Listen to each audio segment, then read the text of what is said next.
AMU class 10th board के लिए ये चैप्टर वाइज डिस्ट्रीब्यूशन एएमयू ने खुद जारी किया है।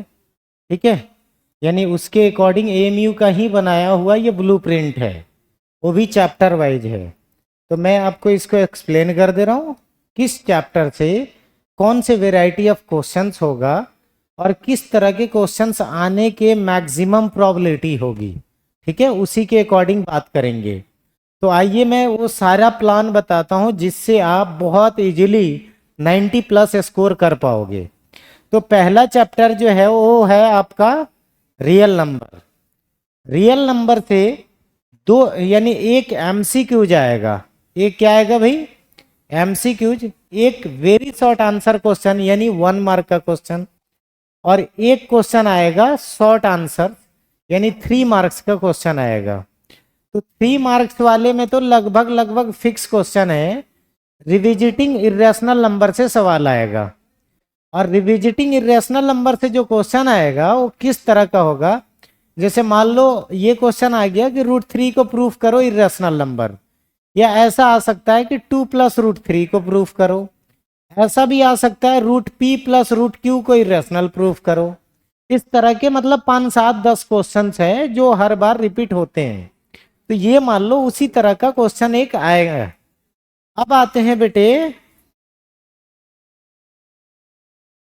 ये वेरी शॉर्ट आंसर क्वेश्चन में, यानी ये 2 मार्क्स वाला जो क्वेश्चन होगा वो किस तरह का होगा?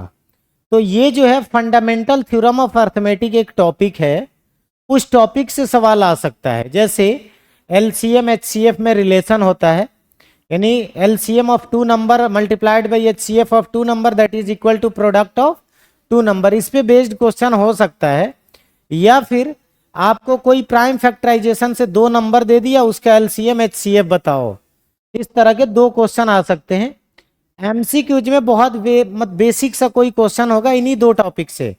एक्चुअली एनसीईआरटी में सिर्फ और सिर्फ फर्स्ट चैप्टर में 2 ही टॉपिक है, एक तो है फंडामेंटल थ्योरम ऑफ अर्थमेटिक और दूसरा जो है रिविजिटिंग इरेशनल नंबर।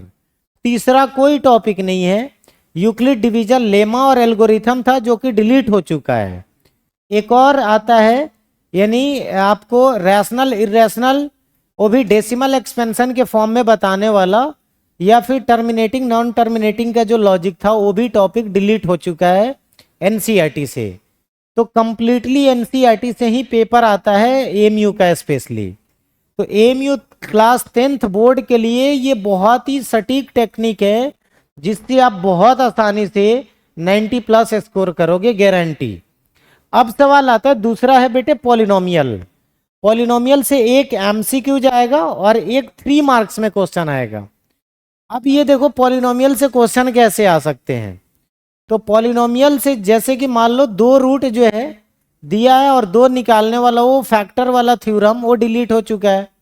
अब हमारे पास बच जाते हैं क्वाड्रेटिक पॉलिनोमियल। तो मैक्सिमम जो चांसेज है वो क्वाड्रेटिक के आएंगे। अब क्वाड्रेटिक पॉलिनोमियल के क्वेश्चन किस तरह से होगा? जैसे कोई क्वाड्रेटिक पॉलिनोमियल है x² + bx + c, और वहां से उसके रूट्स मान लो अल्फा बीटा दिया है, तो आपको फाइंड आउट करना है 1/α + 1/β, या फिर α/β + β/α, या alpha minus beta find out करना है। या फिर ऐसा भी हो सकता है सम ऑफ रूट्स और प्रोडक्ट ऑफ रूट्स गिवन है और क्वाड्रेटिक पॉलिनोमियल पूछ रहा होगा। तो इस तरह के क्वेश्चन आ सकते हैं। तीसरा जो चैप्टर है वो पेयर ऑफ लीनियर इक्वेशन है। पेयर ऑफ लीनियर इक्वेशन से एक एमसीक्यू जाएगा जो कंसिस्टेंट इनकंसिस्टेंट से रिलेटेड हो सकता है। जो मैं एक्सपेक्टेड टॉपिक बता रहा हूं इसके अकॉर्डिंग पढ़ो, गारंटी आपको फायदा मिलेगा। अब आते हैं इसमें एक क्वेश्चन बेटे long question, very long question, जो जिसका वेटेज 5 मार्क्स है। अब ये 5 मार्क्स जो है किस तरह का टॉपिक हो सकता है? तो या तो देखो ग्राफ वाले जो क्वेश्चन है, मैक्सिमम बोर्ड क्या करता है, एक क्वेश्चन ग्राफ का जरूर डालता है। तो ग्राफ वाले क्वेश्चन सिर्फ और सिर्फ इसी चैप्टर में पॉसिबल है, और 10th का कोई ऐसा चैप्टर नहीं है जहां पे ग्राफ के क्वेश्चन आ सकते हैं, ऐसा बिल्कुल नहीं है। तो ग्राफ के क्वेश्चन सिर्फ और सिर्फ क्या होगा, यहां से कोऑर्डिनेट से जो आता है वो क्वेश्चन क्या होता है, जैसे कार्टेशियन प्लेन में मार्क करने को आ गया, इस तरह का कुछ नहीं आता कि ग्राफ बनाओ, ठीक है। तो यहाँ पे मैक्सिमम चांसेस ग्राफ वाले क्वेश्चंस के यही होते हैं। तो या तो ग्राफ वाला क्वेश्चन होगा या फिर वर्ड प्रॉब्लम्स क्वेश्चन होंगे। और वर्ड प्रॉब्लम्स जो होगा वो कैसे, यानी 2 डिजिट नंबर पे आ सकता है, एजेज प्रॉब्लम आ सकता है, स्पीड डिस्टेंस टाइम यानी आपको मेंसुरेशन बेस्ड क्वेश्चन हो सकता है। इसी तरह के क्वेश्चन जो एनसीईआरटी में 5-7 क्वेश्चन है, उन्हीं में से मैक्सिमम क्वेश्चंस रिपीट होते हैं। मैंने एक एनसीईआरटी में क्वेश्चन बताया भी है कि ग्राफ वाले जो क्वेश्चन है, एक ट्रायंगल बन रहा है, उस ट्रायंगल का एरिया बताओ, उस ट्रायंगल का शेड करो, यानी शेडेड रीजन का एरिया बताना है। तो इस तरह के सवाल बनते हैं। एक क्वाड्रेटिक से आ जाओ भाई। क्वाड्रेटिक जो है एक एमसीक्यू जा रहा है, इसमें जैसे किसी कांस्टेंट की वैल्यू अगर फाइंड आउट करना हो, डिस्क्रिमिनेंट जैसे उस पर डिपेंड करता है डी की, एक्चुअली डी क्या होता है, तो D is basically find out the nature of roots, उसके लिए होता है। तो डिस्क्रिमिनेंट से रिलेटेड एक सवाल बन सकता है एमसीक्यूज में। 3 मार्क्स में क्वेश्चन जो है, एक कोई क्वेश्चन आ सकता है, आप 4 मार्क्स में, सॉरी 4 में आने वाले हैं। तो 4 में क्या है, रूट्स निकालने को सवाल आ सकता है। जैसे एक मैंने बताया था, एक आप लोग को 1/a + b + x + 1/x = 1/a + 1/x + a, उस तरह का एक क्वेश्चन क्लास में करवाया था। उस तरह के रूट निकालने वाला सवाल थोड़ा कॉम्प्लिकेटेड एनसीईआरटी से हटके आ सकता है इस ये वाला टॉपिक। और अगर अदरवाइज वर्ड प्रॉब्लम्स आएंगे वो भी एनसीईआरटी के आएंगे, है ना। इसमें वर्ड प्रॉब्लम्स आने के जो मैक्सिमम चांसेस होते हैं, स्पीड डिस्टेंस टाइम पे सवाल मैक्सिमम बनते हैं, ठीक है। तो ये वाला टॉपिक कंप्लीट कर लेना। एपी से बेटा एक क्वेश्चन आ रहा है 1 मार्क का, और एक क्वेश्चन आ रहा है वेरी लॉन्ग, यानी जो कि एनसीईआरटी में जो लास्ट एक्सरसाइज मैंने क्वेश्चंस कुछ करवाए हैं, मेन क्वेश्चन, वो भी वर्ड प्रॉब्लम से रिलेटेड, या फिर सम ऑफ n टर्म्स की वैल्यू गिवन है, वहां से S1 S2 यानी या 10th टर्म या 5th टर्म इस तरह से निकालने हैं। वो वाले सवाल जो मैं क्लास में करवाया था कल भी, उस तरह के क्वेश्चन आप कर लेना प्रैक्टिस, तो एपी से हो जाएगा। ट्रायंगल से बेटे, अब देखो ट्रायंगल से एक question very short answer question आ रहा है, यानी 2 मार्क्स का। एक वीएसए का क्वेश्चन आ रहा है 2 मार्क्स का, और ये जो क्वेश्चन होगा ये सिमिलरिटी पे बेस्ड हो सकता है, या फिर यानी वैल्यू बेस्ड क्वेश्चन होगा। कोई वैल्यू दे दिया, साइड्स का रेशियो वगैरह, और उसमें से किसी कांस्टेंट वगैरह की वैल्यू पूछ रहा हो, इस तरह के सवाल बनते हैं। और एक क्वेश्चन 5 मार्क्स में, तो 5 में मैक्सिमम चांसेज है कि बीपीटी या फिर कन्वर्स ऑफ बीपीटी के आने के पूरे चांसेज है, इनमें से एक कोई आएगा, ठीक है।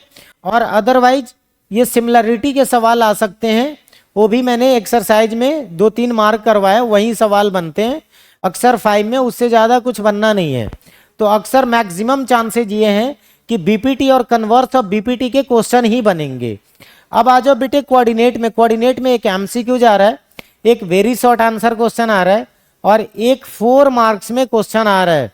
तो ये देखो एमसीक्यूज डिस्टेंस पे डायरेक्ट सवाल हो सकता है, 2 यानी कोऑर्डिनेट्स दिया है, उसके बीच का डिस्टेंस बताना, 2 पॉइंट के बीच। ये वाला जो है एक क्वेश्चन है, जैसे एक्स का वैल्यू फाइंड आउट करो, उस तरह का रिलेशन वाले सवाल आ सकते हैं 2 मार्क्स में। अब आते 4 मार्क्स में, जो यानी कि उसमें आता है तो एक्स और वाई वाला रिलेशन वाला एक क्वेश्चन है, या ट्राइसेक्शन वाले क्वेश्चन है, ठीक है, कोऑर्डिनेट से। या फिर ऐसा हो सकता है कि कोई ग्राफ दे दिया, यानी कार्टेशियन प्लेन में पॉइंट दे दिया, और उन पॉइंट्स के बीच के डिस्टेंस निकालने हैं, कोई ट्रायंगल बन रहा हो, कुछ भी इस तरह का ज्योमेट्री वाले फिगर डायग्राम बन सकते हैं, और उनका एरिया वगैरह या फिर पेरीमीटर कुछ भी निकलवा सकता है, ठीक है। या फिर आइडेंटिफाई करने को आ जाए कि ये प्रूफ करो ये रेक्टेंगल है या रोम्बस है, या फिर क्या, इस तरह के सवाल बन सकते हैं। अब आते हैं ट्रिग्नोमेट्री में। ट्रिग्नोमेट्री में बेटा एक क्वेश्चन आ रहा है 3 मार्क्स का, एक 4 का आ रहा है। और 3 और 4 का जो क्वेश्चन है, देखो 3 में ये वैल्यू बेस्ड क्वेश्चन, जैसे sin 30 sin 45 यानी 0 डिग्री 30 45 60 90 वाले प्रॉब्लम, इस पे बेस्ड कंबाइन करके एक क्वेश्चन बना देता है भाई, जो एनसीईआरटी में भी है। तो जैसे कि sin 45 इंटू cos 45 यानी या फिर प्लस cos 60, इस तरह के जो क्वेश्चन बनते हैं, उस पे बेस्ड क्वेश्चन ये वाला 3 मार्क्स आ सकता है, ठीक है। अब उसके बाद एक क्वेश्चन 4 में जो है, जो 8.3 वाला एक्सरसाइज है, जो लास्ट के जो क्वेश्चन है प्रूफ वाले, यानी आइडेंटिटीज पे बेस्ड, तो एक आइडेंटिटीज पे होगा और एक क्वेश्चन विदाउट आइडेंटिटीज वाला होगा, ये भी ध्यान रखना। इस तरह के क्वेश्चन बनेंगे यहाँ पे। तो 7 मार्क्स के क्वेश्चन आ रहे हैं किससे? ट्रिग्नोमेट्री से। एप्लीकेशन ऑफ ट्रिग्नोमेट्री यानी ट्रिग्नोमेट्री इसका मतलब हाइट एंड डिस्टेंस। इस चैप्टर का वैसे नाम क्या है भाई? Height and distance. ये जो चैप्टर का नाम है एनसीईआरटी के अकॉर्डिंग है सम एप्लीकेशन ऑफ ट्रिग्नोमेट्री, और इससे सिर्फ और सिर्फ एक क्वेश्चन आ रहा है और वो भी 5 मार्क्स का आ रहा है। और ये क्वेश्चन बेटा एनसीईआरटी से विद डिजिट आएगा, हर बार आता है विद डिजिट। इस बार भी पूरे चांसेज हैं कि विद डिजिट आए, और वो भी लास्ट में जो यानी कि 2 पोल वाला जो डिस्टेंस है उसके बीच का इस तरह का जो क्वेश्चन है, ठीक है। या फिर मान लो 6 सेकंड वाला एक क्वेश्चन है प्रॉब्लम, वो वाला क्वेश्चन परफेक्ट कर लेना। मतलब इसमें 10-15 क्वेश्चन ही है, उस पूरे क्वेश्चंस को कर लेना अच्छे से। जो लॉन्ग वाले दिखे, जैसे बहुत शॉर्ट दिख रहे हैं 1-1, 2-2 नंबर वाले, वो सब छोड़ देना। जो लॉन्ग वाले क्वेश्चन है सिर्फ उसी को कर लेना। उसमें लॉन्ग वाले करोगे तो मेरे ख्याल से मैक्सिमम 10 क्वेश्चन पड़ेंगे और वो हो जाएगा। अगर वो कर लिया तो 5 नंबर के उसी में से आएगा, और वो भी विद डिजिट आएगा। ठीक है बच्चों। अब आ जाओ सर्किल से। सर्किल से सिर्फ एक क्वेश्चन आ रहा है, वो भी 4 मार्क्स में आ रहा है। तो 4 मार्क्स में तो जैसे कि एक थ्योरम है, मैं बताया था जो लेंथ ऑफ टेंजेंट्स है ना from an external point to a circle are equal, वो वाला थ्योरम तो आएगा नहीं। क्यों नहीं आएगा? क्योंकि वो बहुत ही छोटा है और 2 नंबर में आता है, 2 या 3 में मैक्सिमम आ सकते हैं। बट आपके बोर्ड में क्या है कि 4 मार्क्स का एक क्वेश्चन आ रहा है, और ये जो क्वेश्चन होगा वो ये मान लो एक्सरसाइज से होगा, जैसे रोम्बस वाला। जैसे 2 पॉइंट है, सर्किल के सरकमस्क्राइब कर रहा है रोम्बस, यानी साइड जो है उसको रोम्बस प्रूफ करना है, इस तरह का क्वेश्चन जो है। फिर उसके बाद में उसमें क्या है कि मान लो साइड्स का वैल्यू वगैरह निकालना है। ट्रायंगल के इन सर्किल है एक मान लो, और वो ट्रायंगल की साइड्स को, 2 साइड्स को निकालना है, एक साइड दिया हुआ है। तो उस तरह के सवाल जो एनसीईआरटी में है वो सब प्रैक्टिस कर लेना आप लोग, एक क्वेश्चन वो जरूर आएगा। अब आते हैं बेटा एरिया रिलेटेड टू सर्किल से। इसमें क्या है, आप एग्जाम्पल्स वाले जो क्वेश्चन है, यानी सेगमेंट का फॉर्मूला मैंने बताया भी था, क्लास में प्रूफ करवाया हूं। एरिया ऑफ सेगमेंट का डायरेक्ट फॉर्मूला क्या करोगे, यानी area of sector minus area of triangle जो है, और area of triangle r² 2 sin theta बनता है। इसको मैं प्रूफ करके दिखाया हूं क्लास में। तो डायरेक्टली फॉर्मूला जो बन जाता है r² 2 pi theta upon 180 minus sine theta. इस फॉर्मूला से एरिया ऑफ सेगमेंट डायरेक्ट निकल जाएगा। तो एरिया ऑफ सेगमेंट पे से सवाल आ सकते हैं, इसी से रिलेटेड क्वेश्चन बनेगा। अब आते हैं बेटे सरफेस एरिया वॉल्यूम से। इससे एक एमसीक्यू जा रहा है, एक वेरी शॉर्ट यानी 2 नंबर का क्वेश्चन आ रहा है, और एक 3 मार्क्स का क्वेश्चन आ रहा है। इसका मतलब सरफेस एरिया वॉल्यूम से बहुत बड़े क्वेश्चन आने वाले नहीं है। इससे क्या है, जैसे कोन सिलेंडर से रिलेटेड जो सवाल है, या नंबर ऑफ क्यूब्स निकालने, या number of spheres, spherical ball वाला जो सवाल है, उस तरह के क्वेश्चन बनते हैं। ये देखो वो गुलाब जामुन वाला या कोई भी ऐसा सवाल जो है 3 मार्क्स में वैसे बनते नहीं है वो, क्योंकि थोड़ा बड़ा क्वेश्चन हो जाता है, वो 4 या 5 में आ सकता है। तो 3 मार्क्स जो है बहुत आसान सवाल जितने हैं, वेटेज के अकॉर्डिंग तैयारी करो कि किस चैप्टर से कितने कितने मार्क्स के अकॉर्डिंग क्वेश्चन आ रहे हैं, उसी वेराइटी ऑफ क्वेश्चंस को आपको ज्यादा से ज्यादा प्रैक्टिस करना है। नेक्स्ट उसके बाद स्टैट से बेटे एक क्वेश्चन आ रहा है 2 यानी 2 क्वेश्चन एमसीक्यूज में आ रहा है।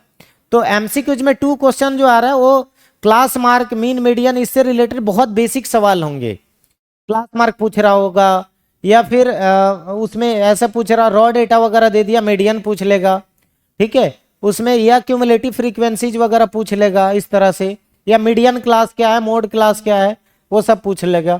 अब एक क्वेश्चन 5 में जो आ रहा है, ये मैंने बताया कई बार आप लोगों को कि मिसिंग फ्रीक्वेंसीज वाले कल जो जितने क्वेश्चंस करवाया हूं, मिसिंग फ्रीक्वेंसी से रिलेटेड आ सकता है। एक क्वेश्चन ऐसे बनता है कि जैसे कोई टेबल दे दिया है, मीन, मीडियन, मोड तीनों पूछ रहा हो, और वहां पे आपको क्या करना है, 2 निकालने हैं। जैसे कि आसान, सबसे आसान होता है, यानी मीन निकाल लो और मोड निकाल लो, और उसके बाद में मीडियन के लिए एक फॉर्मूला लगा दो, इंपेरिकल फॉर्मूला। और वो इंपेरिकल फॉर्मूला जो है वो क्या है बेटे, तो empirical formula mode is equal to 3 into median minus 2 into mean. उस फॉर्मूले से आप आसानी से निकाल पाएंगे। ये कब करना है, जब तीनों निकालने को पूछ रहा हो तो 2 निकालो, तीसरे के लिए वो फार्मूला लगा दो, ठीक है, आपको मार्क्स पूरे मिलेंगे। बट मैक्सिमम जो चांसेज है, जो एक्सपेक्टेड है, वो बेटा मैं बता रहा हूं कि मिसिंग फ्रीक्वेंसी से ही सवाल बनेगा, जहां तक की है उम्मीद 99%। एक आ जाओ प्रोबेबिलिटी से, लास्ट चैप्टर जो है, यानी कि इसमें जो है एक question very short answer question यानी 2 मार्क्स का, जो डायरेक्ट मतलब वैल्यू बेस्ड बहुत आसान क्वेश्चन होगा, और एक क्वेश्चन 3 मार्क्स से। तो प्रोबेबिलिटी भी एनसीईआरटी से बनेगा। और इसमें क्या है, मान लो 50-50 रेशियो रहता है, एक्सरसाइज के क्वेश्चन और 50% मान लो एग्जाम्पल के क्वेश्चन आते हैं। तो इस तरह से इतना रेशियो रहता है लगभग। तो आपको एनसीईआरटी के एग्जाम्पल्स बिल्कुल नहीं छोड़ना है, एग्जाम्पल्स भी करने हैं और साथ में एक्सरसाइज भी करना है, वो भी वेटेज के अकॉर्डिंग पढ़ना है आपको, कि किस चैप्टर से कितने मार्क्स के क्वेश्चन आ रहे हैं, उसी तरह के क्वेश्चंस लगाने हैं आपको, उसी तरह के क्वेश्चंस प्रैक्टिस करो। और मैं मानता हूं बेटे, अगर आपने जैसे क्विक रिवीजन के लिए अगर पढ़ रहे हो, तो एक दिन में लगभग 5 चैप्टर तैयार कर लोगे आराम से। अगर आपने सेल्फ स्टडी 4 से 5 घंटे करी है, तो 4-5 चैप्टर पक्का कर लोगे, तो 3 दिन में भी आप परफेक्टली 100% स्कोर कर लोगे, यानी कि पूरे के पूरे रिवीजन आपके मैथ्स की हो जाएगी। ठीक है, और भी अगर आपको कोई डाउट वगैरह लगता है तो आप कांटेक्ट करना, मैं बताऊंगा जरूर। ठीक है, जो भी हेल्प हो सकता है आपको मिलेगा। तो इस तरह से बेटा इसमें एमसीक्यू जो है 10 क्वेश्चन आ रहे हैं, यानी 10 मल्टीप्लाइड बाई 1 कर दें तो 10 मार्क्स होगा। 5 क्वेश्चन वेरी शॉर्ट के आ रहे हैं, यानी कि 2-2 नंबर वाले क्वेश्चन 5 क्वेश्चन आ रहे हैं, यानी 10 मार्क्स हो जाता है। और 5 ही क्वेश्चन 3 मार्क्स वाले आ रहे हैं 15 मार्क्स के, और 5 ही क्वेश्चन 4 मार्क्स वाले 20 हो गए, और 5 क्वेश्चन 5 मार्क्स वाले वो कितने हो गए 25, टोटल आपका 80 का हो जाता है। और इसमें जो है और कुछ इस तरह से, जो 20 मार्क्स का है वो इंटरनल है आपका। ठीक है, यानी पेन पेपर टेस्ट इस तरह का कुछ अपना डिजाइन किया हुआ है ना, इंटरनल है ये। और इसमें आपको मैक्सिमम बच्चों को 18 से 20 के बीच इसी में दिया जाता है। जो थोड़ा बढ़िया उसको 20 में 20 दे दो, और जो थोड़ा सा वीक है उसको 18 दे दो, इस तरह से मैक्सिमम टीचर देते हैं। तो बेटा आप लोग इसके अकॉर्डिंग तैयार करोगे तो मैं आपको गारंटी देता हूं कि 90+ गारंटी से लाओगे। ये पक्की बात है कि अगर आपने 4-5 दिन भी ढंग से इस पैटर्न के अकॉर्डिंग मैंने जो बताया है उसके अकॉर्डिंग तैयारी की, तो आपके 100% स्कोर बनेंगे, गारंटी है ये मेरा। ठीक है, तो आप लोग तैयार करो, कहीं कोई डाउट आता है तो आप मुझे कांटेक्ट करो।